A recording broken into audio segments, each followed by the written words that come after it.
Ano ang kaibahan ng Mpox at COVID-19? Kailangan mo bang mabahala?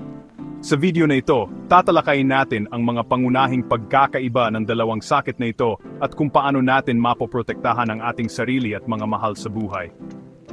Hi mga kababayan, I'm here to break it down for you. Mahalagang malaman natin ang mga detalye upang hindi tayo mag-panic at maging handa sa anumang sitwasyon.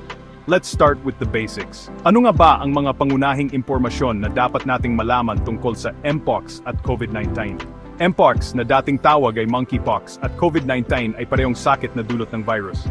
Ngunit, magkaiba sila sa maraming aspeto, pero magkaiba sila sa sanhi, paraan ng pagkahawa, sintomas, at epekto. Una, saan sila nagmula? Alamin natin ang pinagmulan ng bawat isa. Mpox ay galing sa monkeypox virus, isang uri ng orthopox virus. Ang virus na ito ay unang natuklasan sa mga unggoy, kaya tinawag itong monkeypox. Samantalang ang COVID-19 ay dulot ng SARS-CoV-2, isang coronavirus. Ang virus na ito ay unang natuklasan sa Wuhan, China noong 2019. Paano naman sila nakakahawa? COVID-19 ay kumakalat sa hangin. Ang virus ay maaring manatili sa hangin ng ilang oras, lalo na sa mga saradong lugar. Ubo, sipon at paghinga ng taong may sakit, kahit wala ng sintomas, pwedeng makahawa. Kaya't mahalaga ang pagsusuot ng mask at social distancing. Mpox, on the other hand, requires close contact. Hindi ito kasing bilis kumalat tulad ng COVID-19.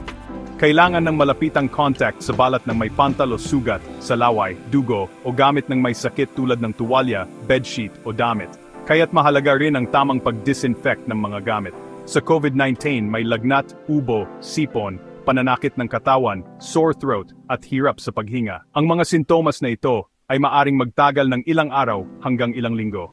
Sa Mpox, may lagnat, pananakit ng katawan at pantal o bukol sa balat, madalas sa mukha, palad, ari at buong katawan. Ang mga pantal na ito ay maaring magdulot ng matinding pangangati at sakit. Ngayon, alin ang mas nakamamatay at mas nakakahawa? Alamin natin ang mga datos at ististika.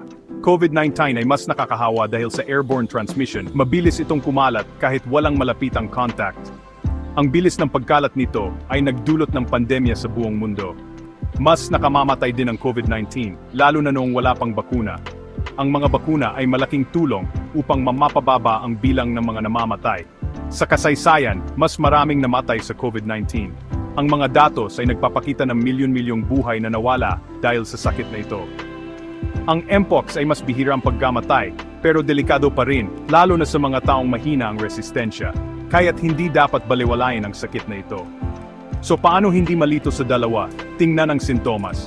Mahalaga ang tamang impormasyon upang hindi tayo magkamali ng hakbang. Kung may ubo, sipon at hirap huminga, malamang COVID-19.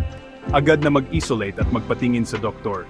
Kung may lagnat at pantal o sugat sa balat, lalo na kung may contact sa taong may sakit, baka Mpox yan. Agad na magpatingin sa doktor para sa tamang diagnosis. I hope nakatulong ito para malinawan kayo, mga kababayan. Ang tamang kaalaman ay susi sa kaligtasan. Stay safe and always be informed.